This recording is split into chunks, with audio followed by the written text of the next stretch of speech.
Today I'm talking about 3 more Parker Posey films, all of which were released in 1997. And the names of those 3 films are The House of Yes, Clockwatchers, and Dinner at Fred's.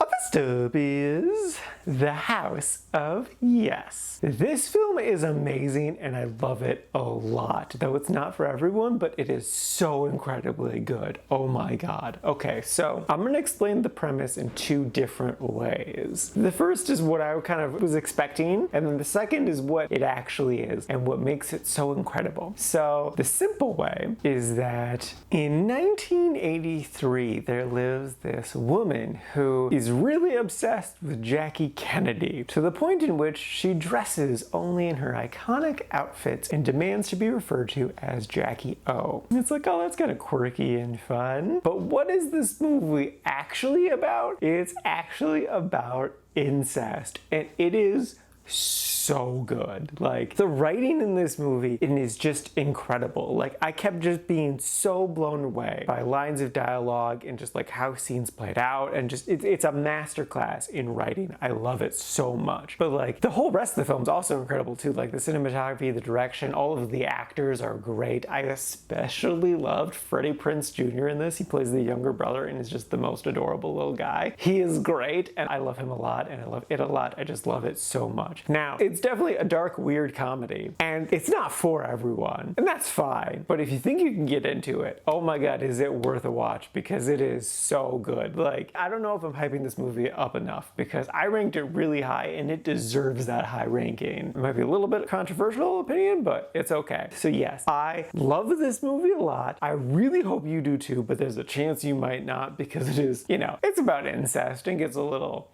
weird, but you should definitely give it a watch, because if you are into it, it's incredible. And yes.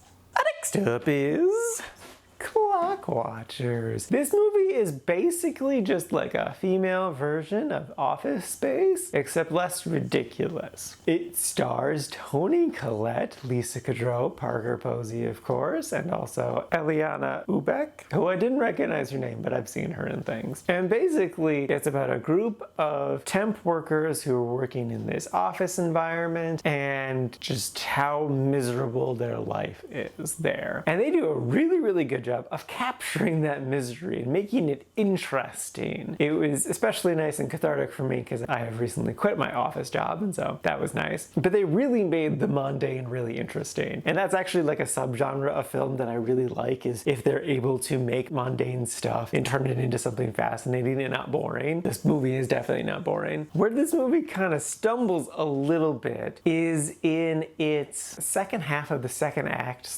/ part of the third act. Really feels kind of aimless. They really needed to change it up more, and they really didn't. It was just kind of more of the same, so it more so felt like they were just treading water rather than progressing the story. I do think the end was decent too. They just needed kind of another idea, another way to take the story in that second half of the second act, or they should have just like cut it down and made it shorter. Because it is definitely a good story told well, and I liked all the actors. It definitely nails that like kind of fantastical version of an office environment, which I really, really liked. But yeah, it just needed a little bit more to it. So yeah, it's definitely worth a watch. Just don't expect to get your mind blown. It's good, it's just not amazing.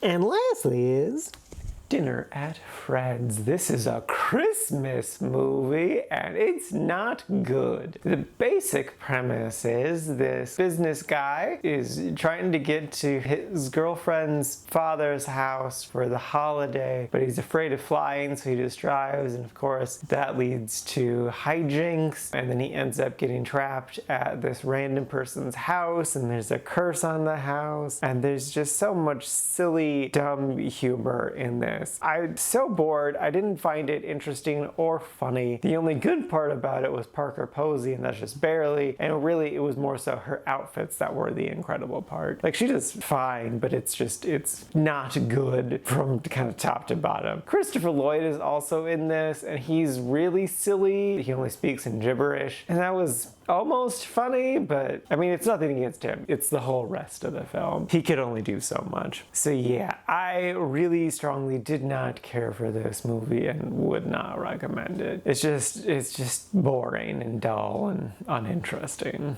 Alrighty, now for today's rankings. First up, we got The House of Yes sitting number 10 in the really like section. It's gonna be a bit controversial though, because I literally put it right above Casablanca and the Maltese Falcon, and I'm like, oh no, should I do this? And I was like, yes, because it's amazing and I love this movie a lot. Like, yes, those other two are much loved classics and they deserve their love and praise, but I was just like so surprised by how much I freaking loved The House of Yes. That's why it gets a knock above, because it had the element of surprise. So good, give it a watch. Though you might not like it, and that's okay, because it's about incest. And not everyone wants to watch a film about incest. And then after that is Clockwatchers, sitting number 62 in the quite like section. And then bringing up the rear, rightfully so, is Dinner at Fred's, sitting at number 97 in the didn't like section. And this is out of a total of 102 old movies so far this year.